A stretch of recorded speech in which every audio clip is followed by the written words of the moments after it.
આગળ વાત કરીએ તો ડાકોરથી ઉમરેઠને જોડતા જૂના પુલ પર ફરી વળ્યા નર્મદાના પાણી। શેઠી નદીના પાણી પુલ પર ફરી વળ્યા છે। પાણી ફરી વળતા સાવચેતીના ભાગરૂપે બ્રિજ બંધ કરવાની ફરજ પડી।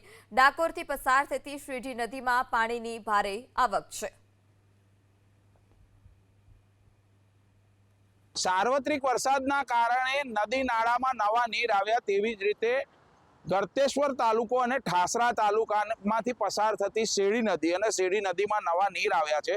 અત્યારે દ્રશ્યો બતાવવા માંગીશ કે આ ઉમરેઠ તરફથી સુપ્રસિદ્ધ યાત્રાધામ ડાકોરને જોડતો બ્રિજ છે। આ જૂનો બ્રિજ છે, જે જૂનો બ્રિજ ક્યાંક ને ક્યાંક પાણીમાં ગરકાવ થયો છે। આશરે 2 થી 2.5 ફૂટ જેટલા પાણી આ બ્રિજ ઉપર ફરી વળ્યા છે। આ જૂનો બ્રિજ છે।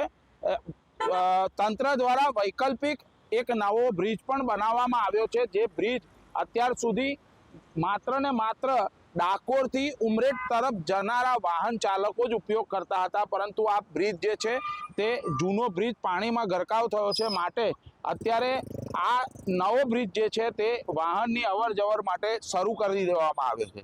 કહી શકાય કે શેડી નદીમાં નવા નીર આવવાના કારણે ઠાસરા અને ગળતેશ્વર તાલુકાના અનેક એવા રસ્તા છે કે જેની પર શેડી નદીના પાણી ફરી વળ્યા છે, જેને લઈ બંધ કરવામાં આવ્યા છે। તેમાંનો આ મુખ્ય રસ્તો કહી શકાય, કારણ કે આ જે અમદાવાદ, વડોદરા, સુરત તરફથી જે વાહન ચાલકો આવે છે સુપ્રસિદ્ધ યાત્રાધામ ડાકોરમાં દર્શન માટે, તે અત્યાર સુધી આ જ બ્રિજનો ઉપયોગ કરતા હતા, પરંતુ હવે આ બ્રિજ ઉપર પાણી ફરી વળતા હવે નવા બ્રિજનો ઉપયોગ કરી રહ્યા છે।